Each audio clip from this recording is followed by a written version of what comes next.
And we're in. This is so spectacular. Well, hello, everyone. Welcome back to the space where we explore career, business, clarity, and transitions with heart. I'm so excited to have Faith with me. I'm going to introduce her, give her bio, and then I hand it off to her to fill in the gaps or speak to anything that that's happening currently with her in July. I had to look at the calendar because I can't believe time is flying. I don't even understand. I know. It's too much. So her bio, organizational culture and teamwork specialist Faith Clarke is committed to helping business leaders cultivate a values-infused, inclusive culture where people feel like they belong so that they can deliver on their business and social impact promises. Faith is particularly passionate about inclusion for BIPOC and neurodistinct individuals, grounded in her experience as a Caribbean immigrant and as a mother of neurodistinct humans. Faith's background in computer engineering, doctoral research and teamwork, and numerous experiences with organizations that care about their social impact help her curate a high-touch, systematic approach to building strong teams. This approach has helped her clients improve operations, maximize productivity, and increase their revenue. Faith is a published researcher, author of the Amazon bestseller Parenting Like a Ninja, and hosted the Peak Performing Team podcast, and curator of the Feminist Founder Community and podcast. She has contributed widely to publications and online shows in the United States and the United Kingdom, and delivers workshops and lectures in a variety of academic and professional settings. That's amazing. Mic drop right there. End of the episode. Oh, so I hand it over to you. How does it feel hearing about yourself in that? I mean, yeah, what's landing for you? What would you like to mention or emphasize? Or I don't know. Well, I think the first thing I'll just say is, well, first of all, Raquel, thank you so much for it. We've had so many good conversations so far, just the little bit of time that we've spoken. Yeah. Whenever I hear my bio, I have to deal with my own reticence around being spoken about in these words that feel so big. Yeah. And I remember I was doing a workshop at one point and they were introducing me. It was all women in the room. And we were talking about our women as leaders. And because I was feeling uncomfortable as the bio was being read, I asked them, why do you think I feel uncomfortable?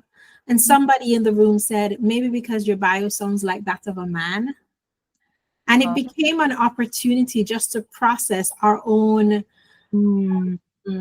biases around and the power privilege dynamic around gender.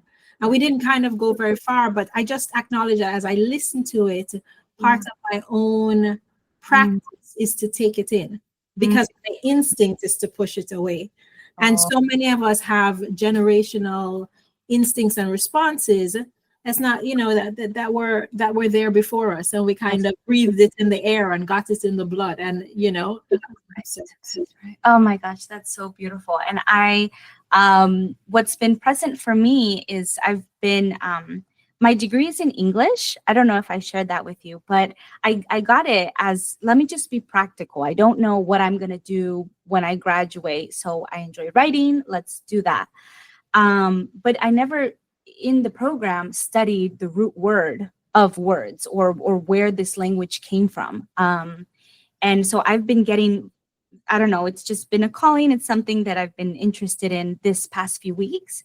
And I mention all of that because the root word of woman and female and all these things, and even in English as we see them, everything has male in it or man in it. And so I just, all of that is to say that I love what you said about the awareness, being aware, and the instinct is one thing, and then the work or the development of that is something else. And as women, or those who listen to my podcast, most of them identify as women, it's a challenge because it's, like you said, the culture, the generations, things that we inherit consciously, unconsciously, and we're going to talk all about these things. So to get us started, what is, and I'm going to use my questions, what does someone need to understand about you or your journey to understand you and your work? What does somebody else need to understand about me and my journey? Mm-hmm. I guess who I am, I'm a person who loves people. Like, I'm deeply curious about people. As a child, I could be accused of asking too many questions. I believe in the power of a good question. And so even the people that I interact with now, professionally and personally, they'll be like, what kind of question is that? Yeah. Because I think questions live beyond the answers. And if we can hold a good question, then it can guide us and we can be with that question, right? So I think lots of the solutions we've come up with that have harmed us have come because we've asked the wrong questions. So I'm curious. I love people, and I love being in the place where I can see, well, what's the right question to ask here? And my journey has kind of taken multiple turns, I think, as all of our journeys, because you start off in one place. The immigrant journey is always a thing. The mothering, parenting journey is definitely its own portal into something else magical. And parenting kids who are neurodistinct, and you said English and root words. I know we talk a lot about neurodiversity, and we've reframed neurodiversity as if it's a negative thing, when for me, neurodiversity, like biodiversity, like ecodiversity, is just the normal state of the world. Right. And so much as I understand what people are saying, and when they say even neurodiverse, my little word English brain starts to say, is a person diverse? That's like saying I am gender diverse. I'm not. I'm just Faith. Yes. But so diversity feels like a reflection of the normal collective. Right. And I think about distinctiveness with my kids, with or without diagnosis. They're kind of pinpoints on the developmental cloud that pointed out that they didn't belong, that pointed out that there were no supports for them automatically, that they needed to be advocated for, and they need to argue, they needed to build skills to bridge across space. Yes. That kind of shaped me to ask different questions. Wow. So one set of questions I was asking, and then I had these humans to care for, and I was like, wait, the world isn't level. I mean, I knew the world wasn't level, but the extent to which. And so I wouldn't be in the kind of work and the kind of friend and the kind of mentor I am now if it wasn't for the gift of parenting these humans and have wanting my own desire to kind of support their life and give them as much scaffolding as possible. Wow.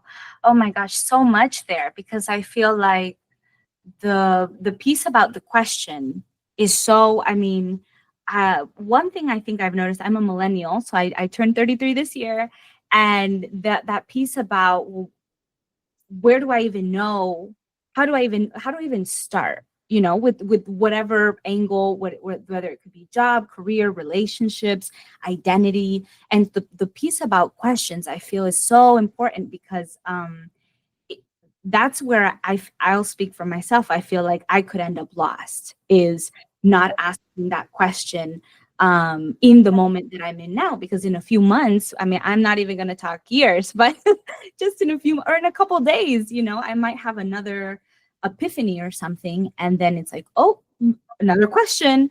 And the piece about the parenting, I feel like I'm first generation born here, and both of my parents are immigrants from the same country in Central America and El Salvador, and seeing both of their different takes. I think I mentioned my husband is Peruvian, also immigrant, from a different kind of flavor of Latin America. So that's different, because culture is different in all these different layers. But I'm wondering, kind of bridging as a tapestry, weaving the immigrant experience with the mothering experience, did you feel that you had a scaffold for yourself, or how did you know how to build one for your kids? Yeah, I think I do believe that everything in our life stories kind of builds on everything else. So I tell people that you practice today for the person you want to be tomorrow. So I don't know that I knew how to build the scaffolding directly, but even as a teenager, I felt pretty clear about the kinds of relationships I wanted to have, just friendships. Yeah. And my family didn't feel very trusting, as I think many Caribbean families are. You're like, mind your business. You just, don't, that kind of thing. And I, for whatever reason, felt like it was better to be an open book. And so I built like gradually my own way of learning to trust people and building that. And so I think that allowed me to have relationships with people who really helped shape my life and shape just how I thought about the world. And for many, many years, I had lots of good friends that were about 10 years older than me. Wow.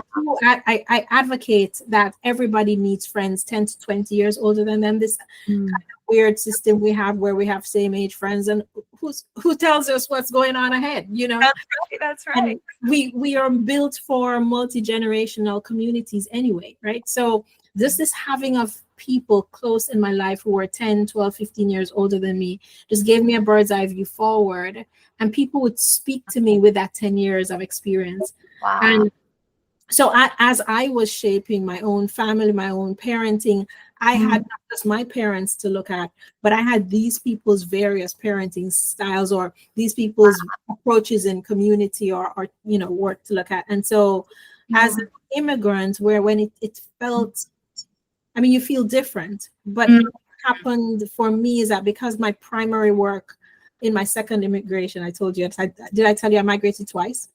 So I think so, but tell me again. Tell me more. I mean, the first time was, my mom lived here, and so left Jamaica and came here, and I just felt the desire to know her more. And so I knew her as a child, but I want to know her as an adult. Right. And so graduate school just became a convenient way to know her. So I went to graduate school, and in so being, I had this adult relationship with my mother.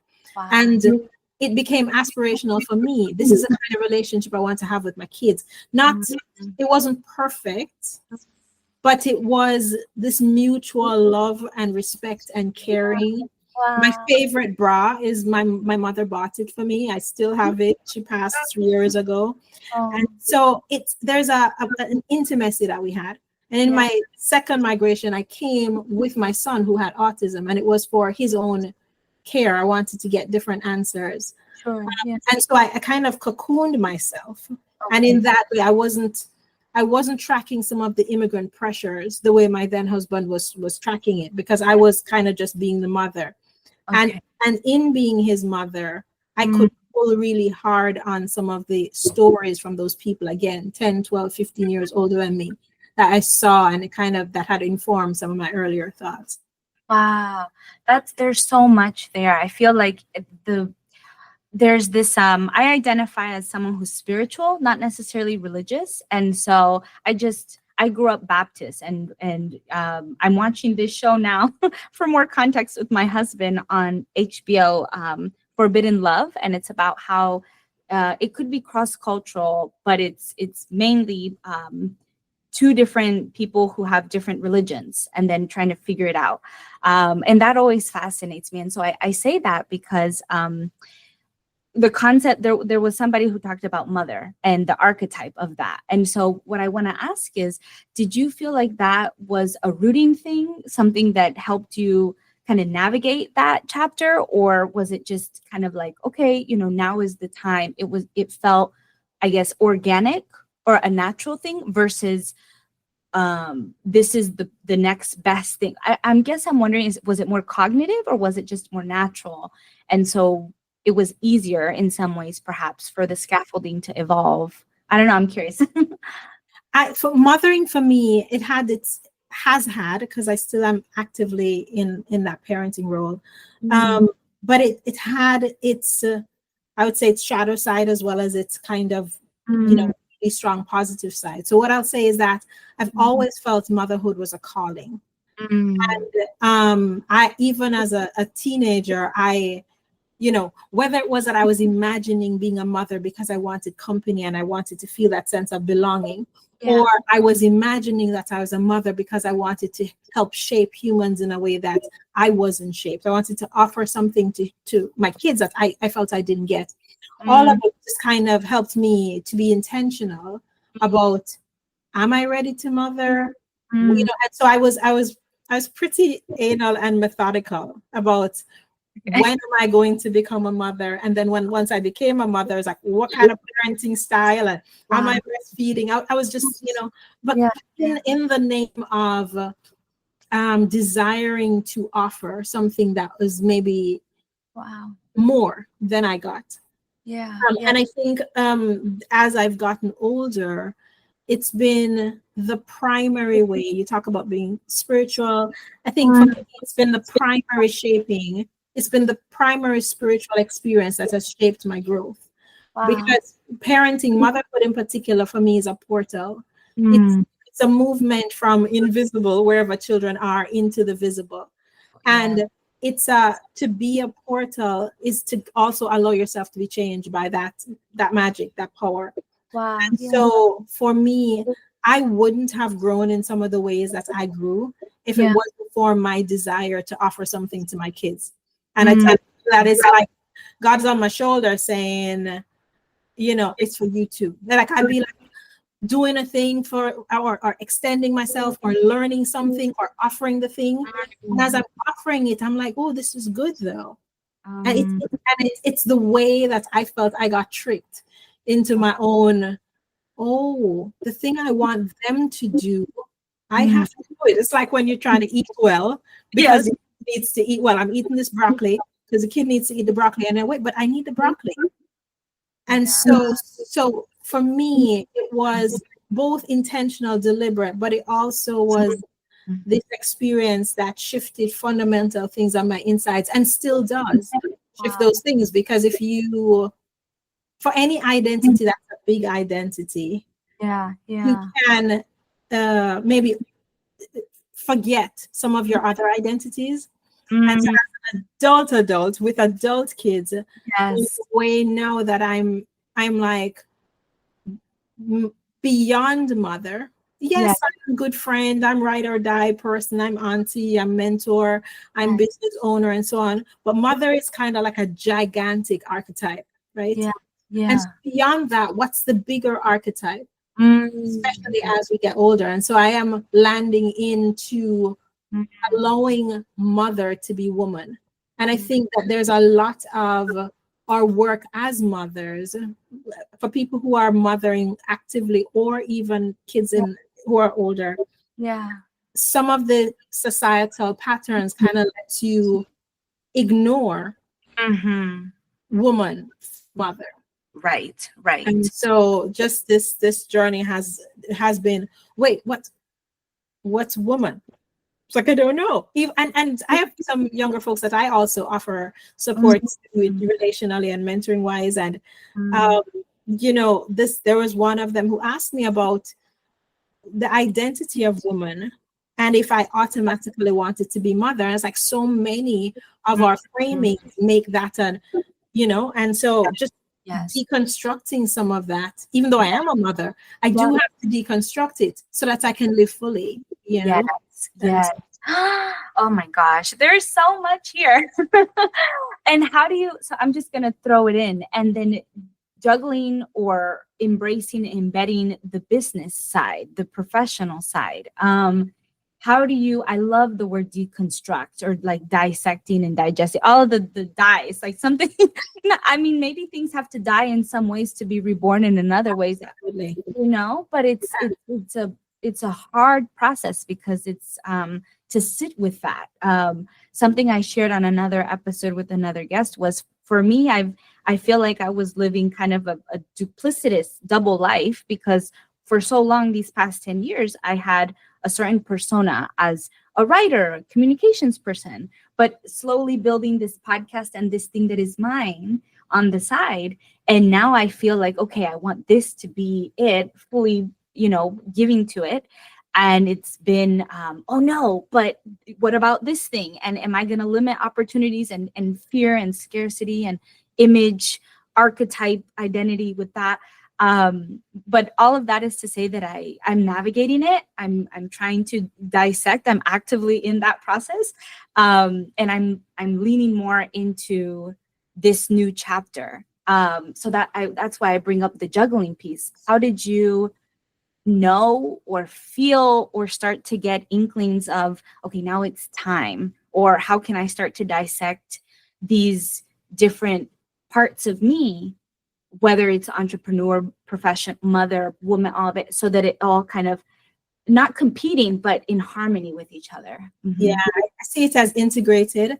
And integrated is that place where, integrate, integer, whole, singularity.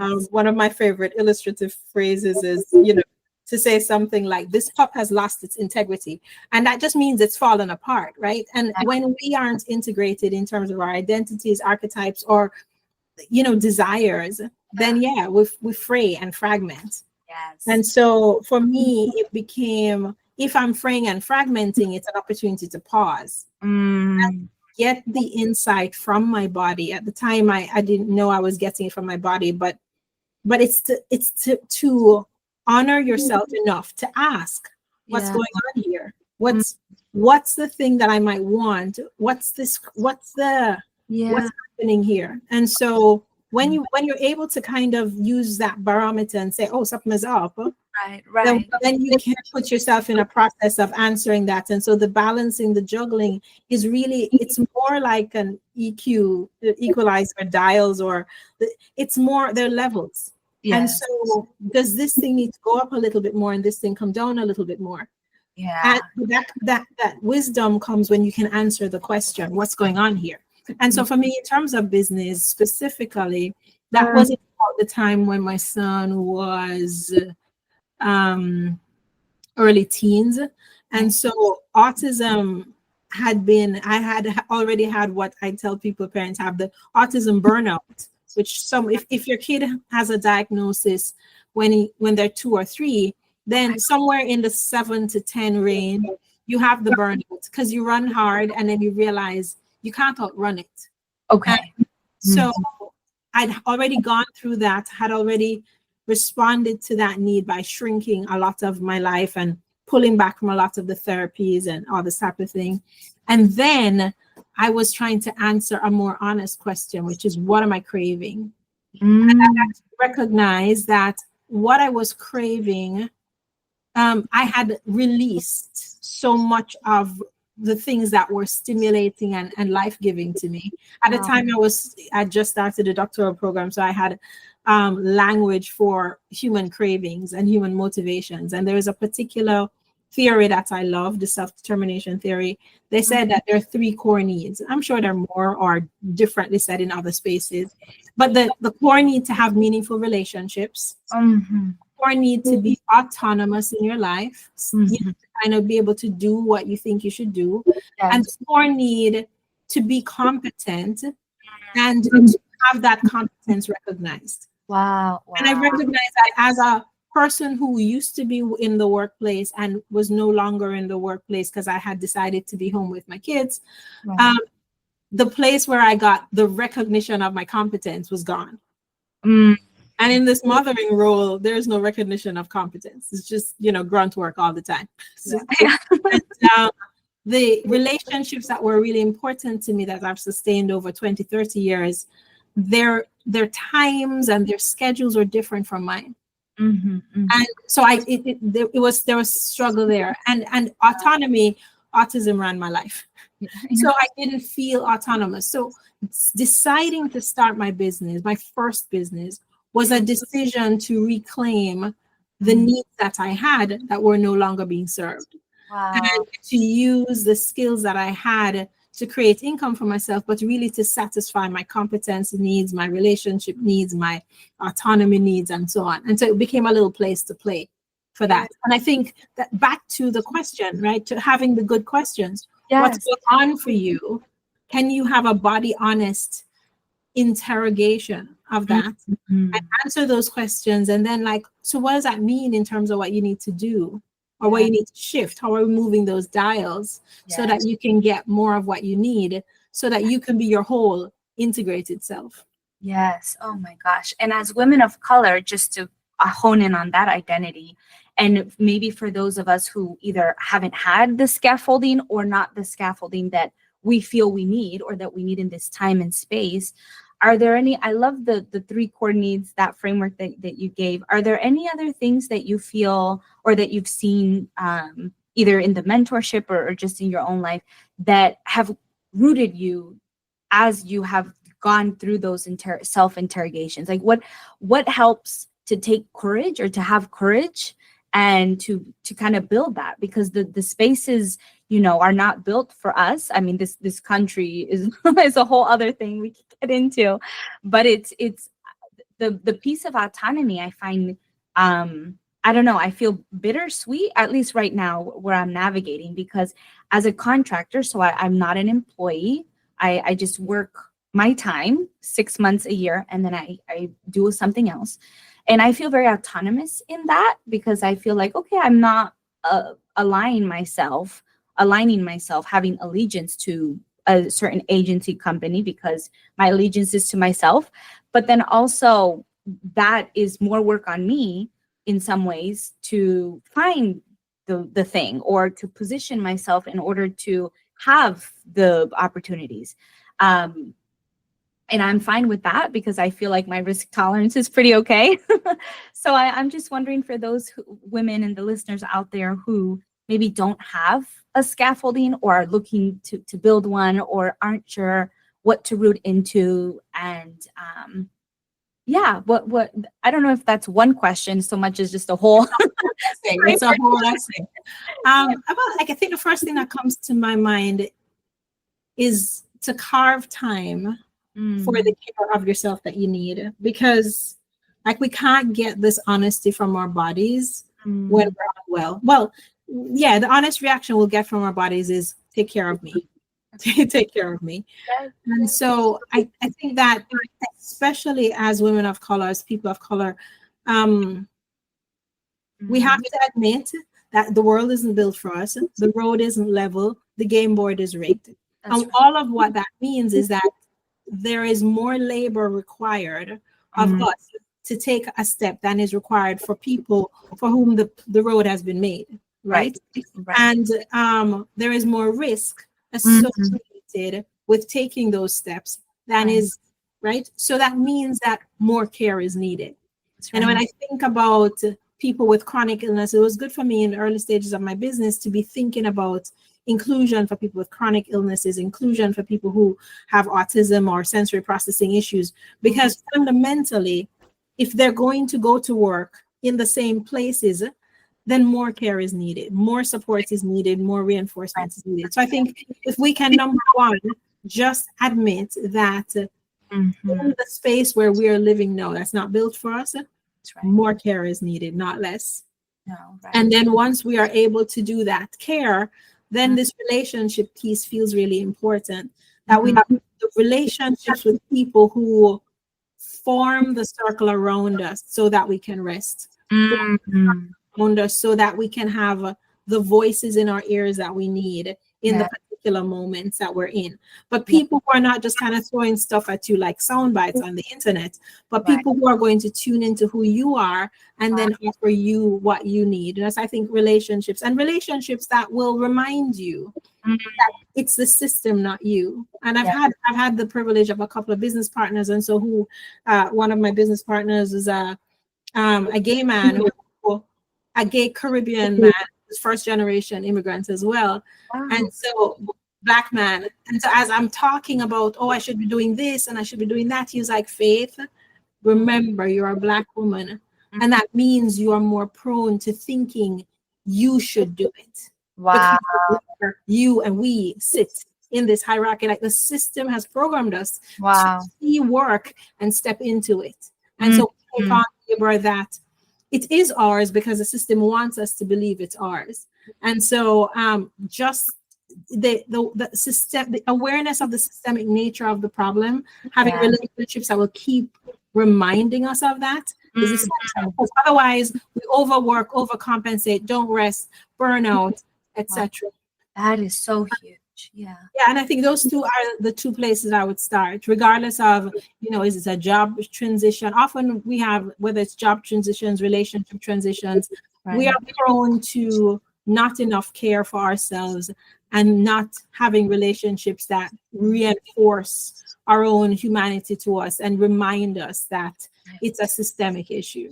Oh my gosh, that's so huge. And especially, I think, as women, being culturally, systemically taught that it's selfish to put ourselves first. And I have a friend who, she's Egyptian, and I love her to death. If you're listening, I love you. But I see the struggle. She's an immigrant, and I'm not. I'm first generation born here. But seeing the cultural, I think, is so hard when either we haven't been able to cultivate that circle, that village around us.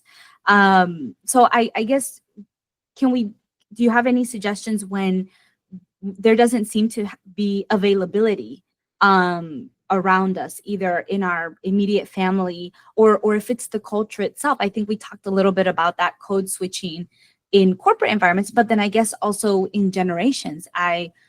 Speaking for myself, my mom, first person to go to college in my family, very proud of her.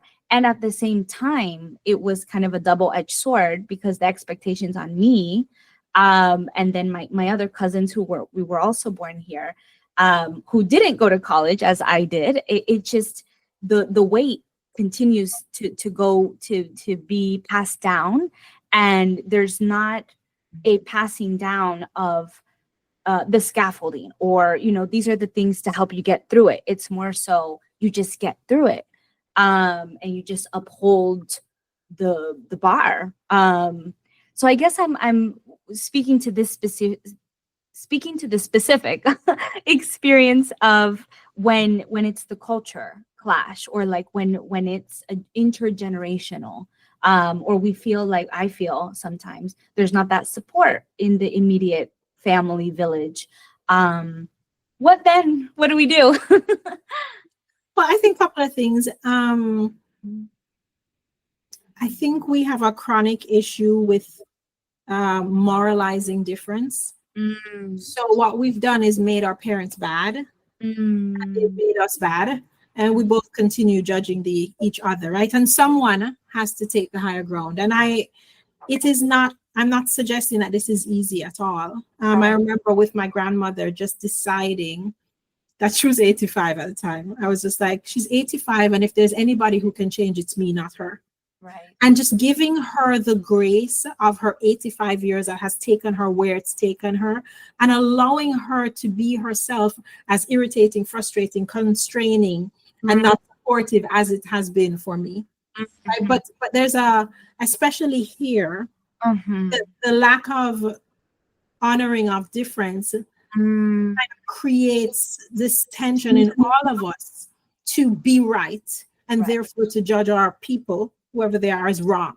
Right. And since we don't want, we are experiencing that in this country right now, where our skin or our gender or anything is making us wrong.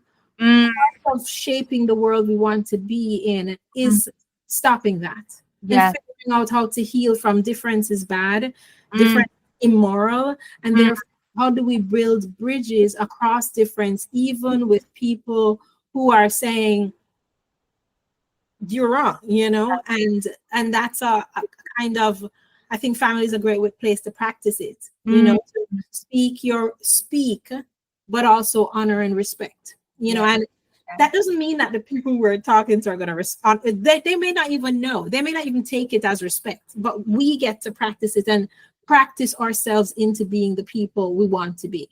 That's right.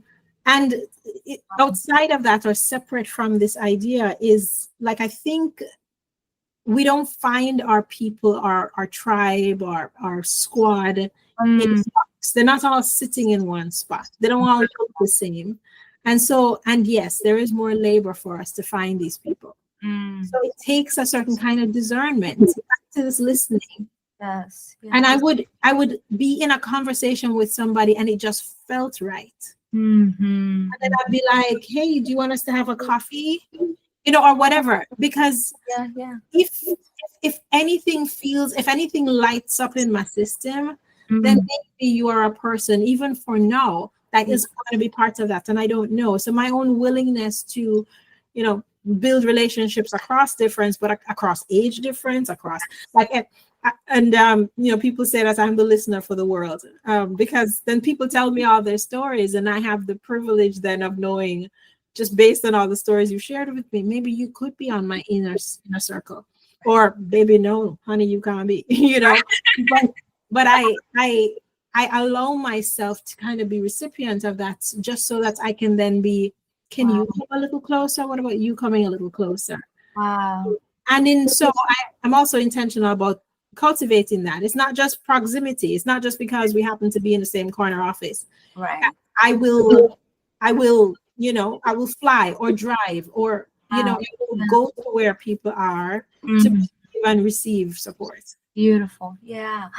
Wow. And I feel like the beauty, because that's something I've noticed in myself, or with this whole experience of having the podcast, is I started it last year without an initial aim. I was just like, I need to find my voice. I want to, going back to the core needs, I want to give to myself and feel autonomous and feel recognized in all of this, and to meet people such as yourself and people all over different parts of the United States or wherever. It's such a joy, because what would be the odds, or what are the chances to have met people, like you said, different ages, genders, all sorts of things, and that we have similarities and we can support each other and have different mentorships and opportunities. So as we wrap up a little bit, what would you, I guess, give advice to the people in the workforce now? I followed the Department of Labor for my own, because it's part of I feel like it's part of my business. I try to keep up to know what's going on. And with this whole idea of meritocracy, and so much, so many protections being removed in these spaces that, as we know, already are hard, to be a person of color, or all these other things. Anything in particular for these individuals who are feeling trapped and are feeling disconnected and forced to hold on for financial reasons and XYZ, but still want to feel autonomous and recognized. And it's like, maybe my degree or experiences isn't helping me position, or how can I fill in the gaps while things are shown to me, while the waves settle? I don't know. Yeah. So in my work, I am a big advocate of designing work cultures, restorative work cultures. And when I say restorative, I just mean a work culture that doesn't extract, doesn't take more than it gives. So, we don't have to recover from work at home. Right. And unlike some consultants that are working top down, I will work top down. I will work with executive teams and, leadership on what should the policies be. But I prefer to work with a team leader and a group of 6 people. So I end up in small nonprofits often because their executive teams are it's just one person trying to save the world and the 4 people who are joining them. Yeah. The reason I do that is because our healing really does need to come in tiny pockets. A policy will not heal us. A law will not heal us. The people are being fast and loose with policies and laws anyway, as it suits them. But what doesn't shift is the practice behavior between 2 people, or between 3 people, or between 4 people. That's right. And so what I tend to say is, who do you have influence over? I know it's difficult in terms of your own feeling of stuckness and financial issues. And as an independent contractor myself, then do I need to rebrand? And am I shifting what I'm calling my work? Whatever. Yeah. But diversity, equity, inclusion they're just words for how do we actually care for each other and nourish and support each other as we work together. All of us, all the ways that our bodies show up, all our identities. And so, everybody, all of us can practice that with one person. Mm-hmm. We can. So where do we have autonomy? We have autonomy in how do we navigate a particular relationship. If you're a team leader, you have some autonomy, not all, it's not, but you do have some autonomy about how you lead this team. Are you embracing hierarchical supremacist practices just because that's what was given to you? Or are you smart, like lots of us as people of color have learned how to be smart with this and care for the people in the way that we believe that they should be cared for, while filling out the form the right way, whatever the form is that we need to fill out. So there's a way that this season is inviting us to go deeper and to understand we cannot solve the problem by using the techniques that the purveyors of the problem uses, right? So we can't just enlist in the subterfuge that and in the taking advantage of people and so on, right? So I do believe that in the workplace right now, there's an invitation to really interrogate our biases, really interrogate our relationship to difference, really interrogate our core needs, and know that we cannot facilitate belonging for another person in ways that we don't facilitate belonging for ourselves. Wow. So if I am shutting myself down to the workplace, then I'm sure I'm not going to be a leader that facilitates belonging for other people, right? There's because the tide is going to change again. But in the meantime, are we becoming the people we want to be? Right. And so I know that's the idea is not necessarily putting rent food on the table and paying the rent. And I think we have to pay attention to that too, and it's a both and. But we cannot choose to pay attention to the rent and sacrifice our cultivation of ourselves. That's right. That's right. That's so right, because it's what is the cost of money? You know, what is the price of having some sort of roof over our heads? You know, we here in Northern Virginia, I forget the word, but the displacement, where I remember I would visit my grandma in Arlington, very, very close to Washington, D.C., but it was a very populated people of color hub. And then all the displacement, moving people farther away and making it more city-like and more affluent. And so I just say that to say that I get that it's a real thing. And at the same time, even the places that we live aren't permanent for us. They're not rooting us in anything. Yeah. And so I love what you said about it's us. It's who are we becoming? Because honestly, I just feel like as someone who has job hopped for my own figuring out my path, it wasn't something I feel like gambled. I feel like I tried to be very intentional. It's so important now more than ever. I feel as you said, the tides will change. And who do we want to be when that next tide arrives? Can we surf that wave, or do we need to go under? I don't know. I want to ask what media, so this could be music, movies, books, or shows that, I guess it's twofold, so whichever you like to take it, or both, that have changed or shaped your life in a way, or things that you might recommend that you use in your own business or practice that and it could be the same, I don't know. So that's why I offer both, the fork in the road.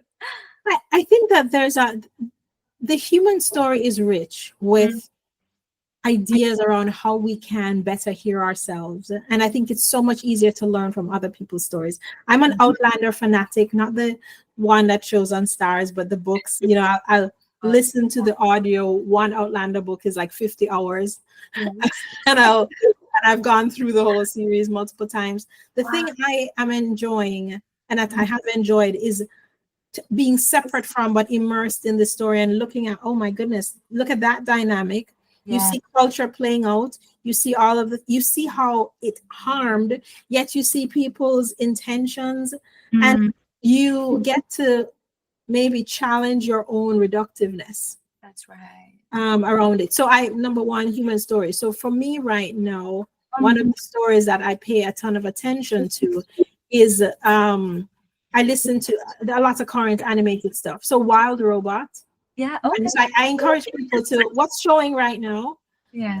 And how can you extract something from it? The Wild Robot series, and particularly the Wild Robot movie, is something I felt like I cried in it, because there's something about recognizing that we feel like we're alien. Client said that to me recently, that she felt alien. And I said to her, alien to who? Because you're alien to the people that you don't fit with. Right. But you're native to some other people.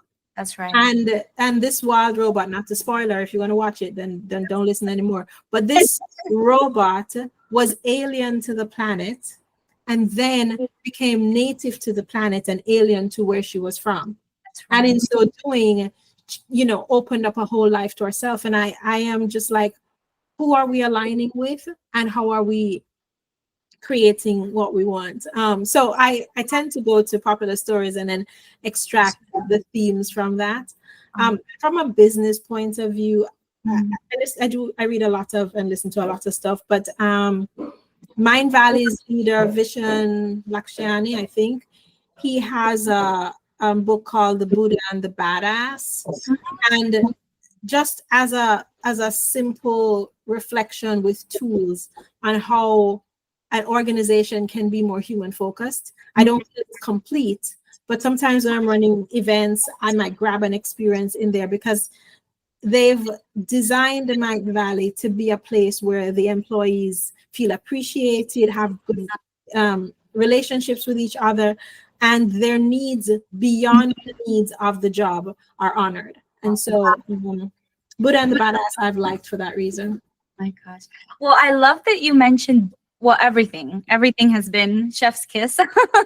But Outlander, I think I did the second. I haven't finished all of it. I'm the type of person that I want to feel like everything is complete. So I will you let me know, are all the books done, please? So I No, they're not. But the thing is that we don't know when she's going to stop writing. So I finished book 8. Okay. And book 9 is being written. Okay. And in the meantime, I went back to book 1 to catch the things that I had missed, because you miss stuff. So I've been through again to maybe 5. I need to continue. That's beautiful. I think I went to the second book, but I love the immersiveness also. And then when you mentioned the Wild Robots, I said, I'm on book 2.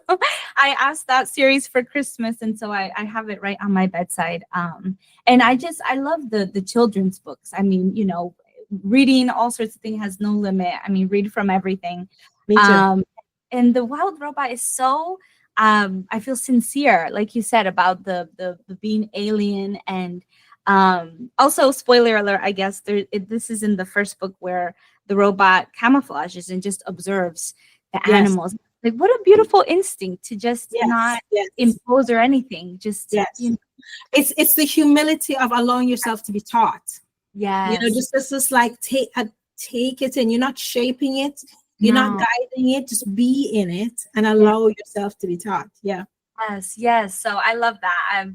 If you've read all the books, don't spoil for me, because I have not. This is the first one. I only saw the movie. It was just a couple of days ago I found out there was a book series, and I was like, what?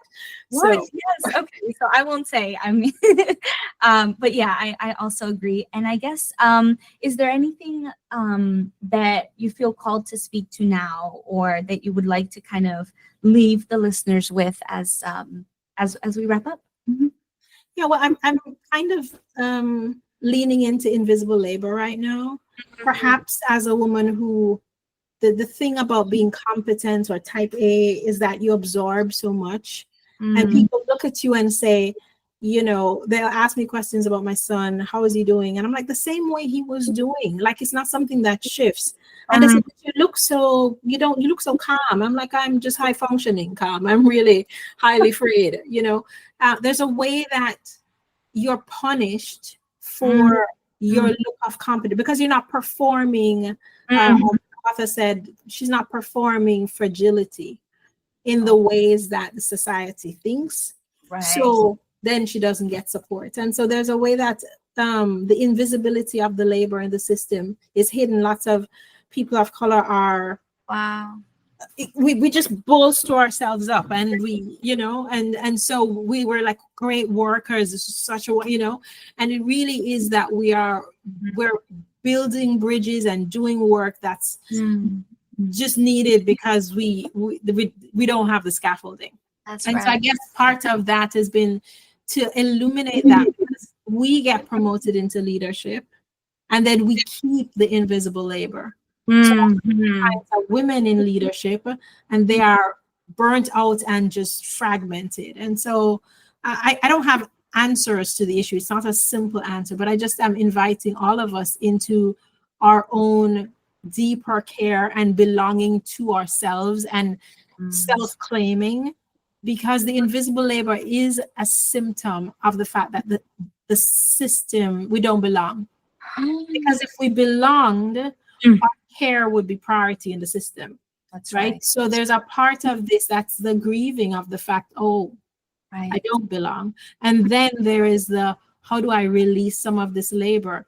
And there's the grieving of what happens when you release the labor. Things do fall apart. That's right. But it is essential for moving forward to kind of notice this and release it, and then be committed to building the world with more equity. Oh my gosh. You spoke to something. I almost teared up. I'm like, Raquel, and not to hold it together. I'm okay to cry.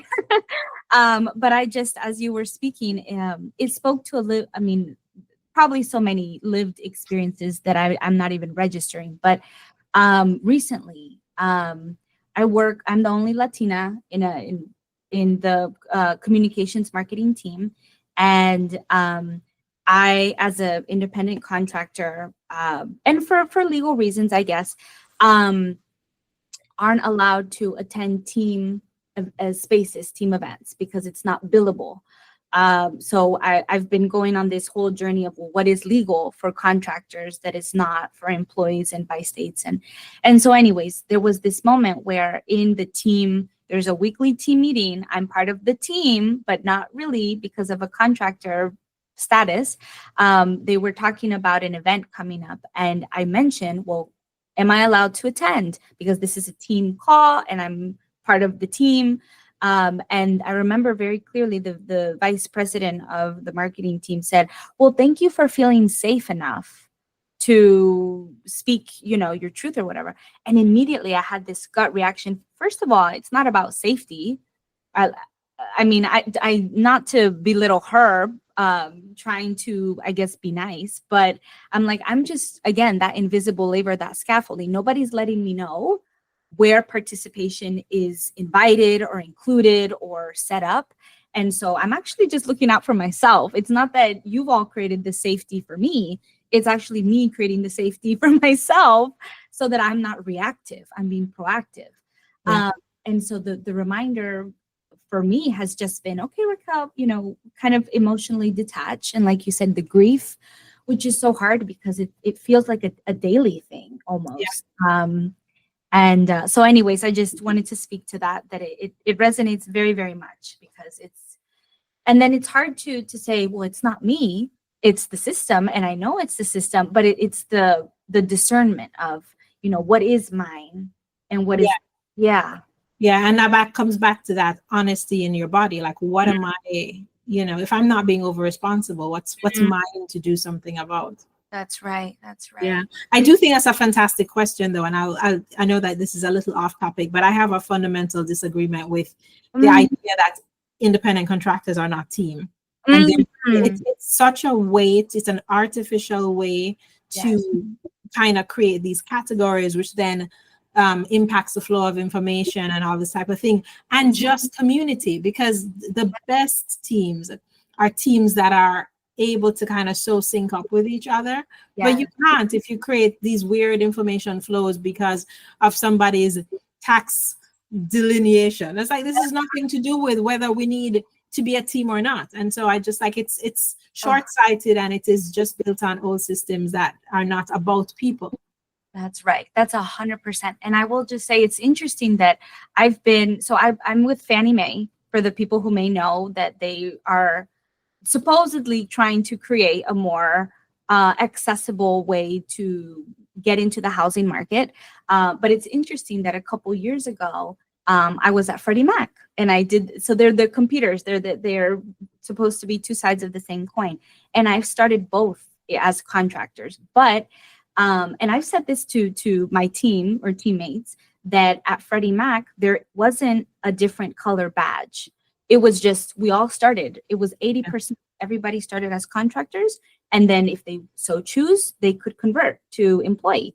The same is not true at Fannie Mae. It is, you are this, and I have a different color badge, and it feels very segregated and very, I have privilege because I work on the side of employees. So I see everything that's happening as a contractor. But in my mind, I'm always thinking, wow, all the other contractors who are here just like me, maybe for a year, maybe for more. And so we are embedded into the team because they hired us to do the work. And with all of the turnover from this new administration, I'm still here. And the people that I was hired to be a part of, they've all left or they've been laid off. So I'm like, so you need me, but I'm also not part of the team. But it's just no, it's wild. It's just complete blindness. Yeah. So anyway, I just want to speak to that because it's my current reality for the next 6 months, rest of the year. And it just, every place is so different. So it's interesting. But I wanted to leave with where can people find you and work with you and learn more about you and what you're up to. So yeah. Socials probably, and my website, faithclarke.com. I try to keep it updated, but I'm not doing a good job. So the best way is send me email, faith@faithclarke.com. I do a combination of team effectiveness, team assessments, culture design, so conflict prevention or navigation and that kind of stuff. And also I work with leaders and individuals just on their own, self-integration, self-belonging. And, because if you don't do that work for yourself, you're not going to do that for your team, any team, even, the home team, which is a whole other team. So that's right. No, this is so beautiful. I'm so, and I didn't say it in the beginning, but I met Faith, or we, because I'm part of the feminist founders group that she does.